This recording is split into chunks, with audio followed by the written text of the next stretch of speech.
Good morning. We are doing Unit 8. Technically that says 7, but I changed mine to an 8. It's called Functions. It's not too bad of a unit compared to what we have been doing. So just make sure you understand the notation, and then you should be good. All right, so we're talking about operations with functions. So there's two different ways that you can write it. Okay, so they just want me right here to take my f of x equation and add it to my g of x equation. Well, you can write it like this, saying I'm adding them together, or you can write f plus g of x, because x would be the variable within both of those. So it can be written as both forms, but all you're doing is adding, subtracting, multiplying, or dividing your functions together. So this one says f plus g of x is the same thing as f of x plus g of x.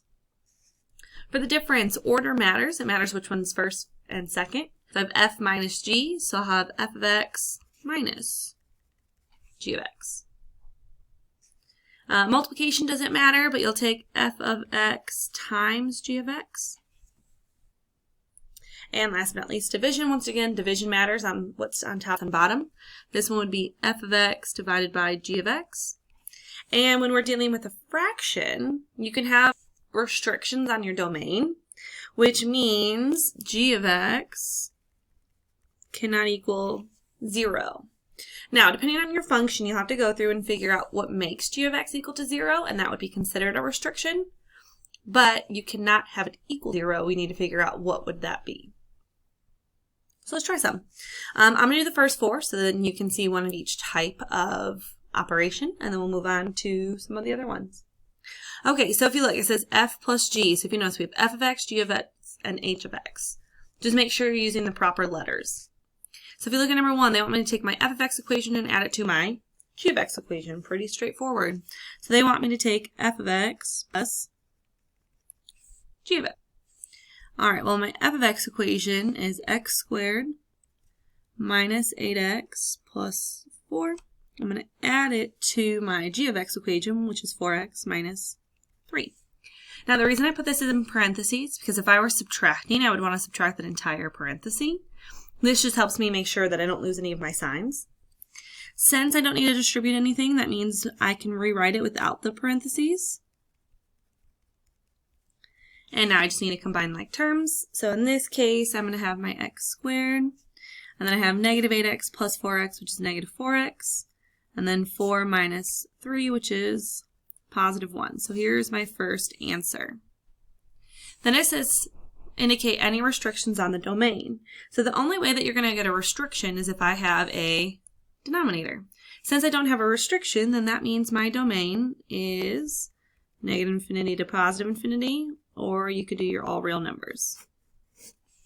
So once again, I get that because I don't have anything in my denominator that would cause me to get a whole or an asymptote in my equation. There you go. All right, so let's try the next one. Number 2 wants me to take f of x minus h of x. So they want h of x, so we're going to use this second equation. Okay, so once again, I'm going to put them in parentheses. And then I'm going to subtract the entire equation of x plus 2. The reason I have to put that in parentheses is because I need to distribute that negative sign to everything in that second parenthesis to get a negative x and a minus 2. And then from here I can combine my like terms. Negative 8 and negative 1 is negative 9.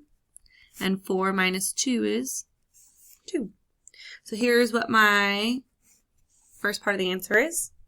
My domain, since I have nothing in my denominator, there's no restrictions, so it's going to go from negative infinity to positive infinity, or all real numbers. You don't need to write both of these, just pick a notation that you like best, and then stick with it. All right, number 3, they want me to take my h of x equation and multiply it by my g of x equation. So my h of x equation in parentheses is x plus 2. And my g of x equation is going to be 4x minus 3. So we just need to go through and FOIL. X times 4x is 4x squared. X times negative 3 is negative 3x. 2 times 4x is 8x. And 2 times negative 3 is negative 6. I'm going to combine my like terms. Negative 3x plus 8x is 5x minus 6. And then for my domain, since there's no restrictions, it go from negative infinity to positive infinity. And once again, that's because I don't have a denominator. So here's my first answer. Here's my second answer. Okay, last but not least, this one, I'm going to have f of x divided by g of x. So my f of x equation is x squared minus 8x plus 4. My g of x equation is x plus 2. I don't need to worry about simplifying this at all. The only thing you have to do is figure out what your restriction would be. So to do that, I'm going to take whatever's in my denominator, I'm going to set it equal to 0, and I'm going to solve. So I'm going to subtract 2 to both sides. I'm going to get x equals negative 2. So here's the first part of my answer. And the second part of my answer is that for my domain, x cannot equal negative 2, which means my domain is x, where x cannot equal negative 2. So here is the second part of my answer. That is how you do your 4 operations of adding, subtracting, multiplying, and dividing.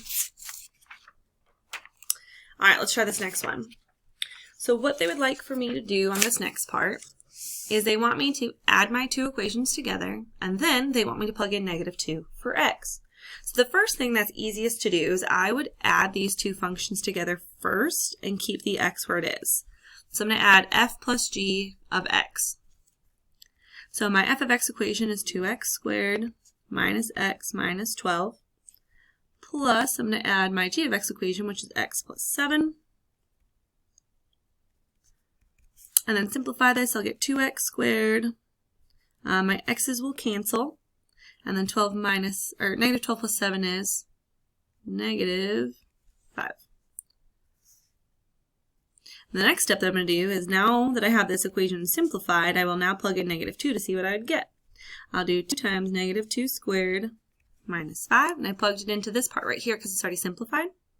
Negative 2 squared is 4, and 2 times 4 is going to be 8, and 8 minus 5 is 3. So that's my final answer. Okay, so same thing here. Now, this is the second way that you can do it, so I'll show you the second one. So the first one is actually combining them together first. The second one, what you can do is I can take f of 8 minus g of 8. So what I'm going to do is I'm going to take my f of 8 and plug that in first. So I'll get 2 times 8 squared minus 8 minus 12. And 8 squared is 64, and 64 times 2 give me 128 minus 8 minus 12 is going to equal 108. I can do the same thing and do g of 8. And I would do 8 plus 7, which is 15. So the last thing I can do is I can take my answer for f of 8 and subtract my answer for g of 8. I'm going to take 108 minus 15 to get an answer of 93. So once again, you could do it either way. You could go through and add the 2 functions together first, have a simplified function, then plug my number. Or you can plug in the number individually and then do the operation to get both of them. So I'll show you it one more time. So if I wanted to, I could go through and multiply this function together first. So let's say I'll do that. I'll do f times g of x. I'll take my 2x squared minus x minus 12, and I'll multiply it by x plus 7. So I'll distribute 2x squared times x is x cubed. And then I'll do 2x squared times 7 to get 14x squared. Negative x times x would be a negative x squared. Negative x times 7 is negative 7x. Negative 12 times x is negative 12x. And negative 12 times 7 is negative 84. And then from here I could go through and simplify my function and get 2x cubed. And 14 minus 1 would be plus 13x squared. 7 and 12 would give me a negative 19x, and then minus my 84. So then what I could do from here is, anywhere that I see an x, I'm going to plug in a negative 1. And then I can just plug this function right into my calculator. You do negative 2 times negative 1 cubed plus 13 times negative 1 squared minus 19 times negative 1, and then minus 84, and I get an answer of negative 54. Option 2, I'll show you on number 10, is I can find f of 5 first. So I'm going to get 2 times 5 squared minus 5 minus 12 and get this number first. So I'm going to do 2 times 5 squared minus 5 minus 12. I'm going to get an answer of 33. And then I can find my answer of g of 5 and do 5 plus 7, and I would get 12. So then for my last step, what I can do is I can actually go through and take my answer for f of 5 divided by my answer of g of 5 and get an answer of 33 over 12. Okay? Last thing that we have to talk about today is composition of functions. So composition, we've actually kind of talked about this before, but this is when I have f of g of x is equal to this right here. So a couple different things is that this O right here is not a multiplication symbol.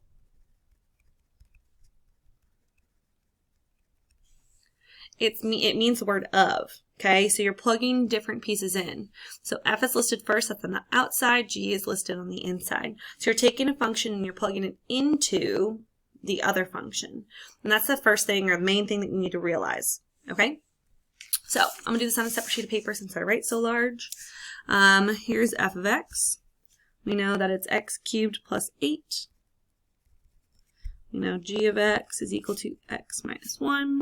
And h of x is equal to 5x minus 3. Okay, so for number 11, they want me to find f of g of x. Okay. So what they want me to do is they want me to take my g of x equation and plug it into the f of x equation. So my g of x equation is x minus 1, so they want me to plug in x minus 1 anywhere that I see an x in my f of x equation. So I'm taking this guy and I'm plugging it in here. So it means anywhere I see an x is going to be replaced as x minus 1. And then that would be cubed plus 8. And now we just need to go through and simplify this function. So x minus 1 to the power 3 means I'm going to have 3 of these. This should be a 1, by the way. Okay. I'm going to take 2 of them and I can FOIL it out. And I get x squared minus 2x plus 1. And then I need to FOIL it with this guy right here, and I'd get x cubed minus 2x squared plus x minus squared plus 2x minus 1. So I FOILed it. So when I distribute the x, I get this part. When I distribute the negative 1, I get this part. And then last but not least, you just need to combine your like terms, which in this case, I just have x cubed, which helps if you could see it. Negative 2x squared and negative 1x squared is negative 3x squared. X plus 2x is 3x. And then minus 1 plus 8 is positive 7. And there's your answer. Alright, let's try another one. Number 13, I'm going to do f of h of x. So it means I'm going to take this and plug it in anywhere I I'm going to take this function, plug it anywhere I see an x up here. Okay, so that means that I'm going to take 5x minus 3 cubed plus 8. And then you got to simplify it, but for the sake of time, because I have 1 minute, this will simplify to 125x cubed minus 225x squared plus 135x minus 19. So the last thing that you're doing on this one is for number 15, you're going to do the same thing, but they want you to get a value. So this one wants me to do g of h of 2. So the first thing that we're going to do is we're going to find h of 2. So we're going to find this part that's listed first. So I'm going to do 5 times 2 minus 3. So 10 minus 3 is equal to 7. I'm going to take my answer that I got for h of 2 and I'm going to plug it in for my g and see what we get. So now I'm going to plug in g of 7, and my g of x equation would be 7 minus 1, which means final answer is 6.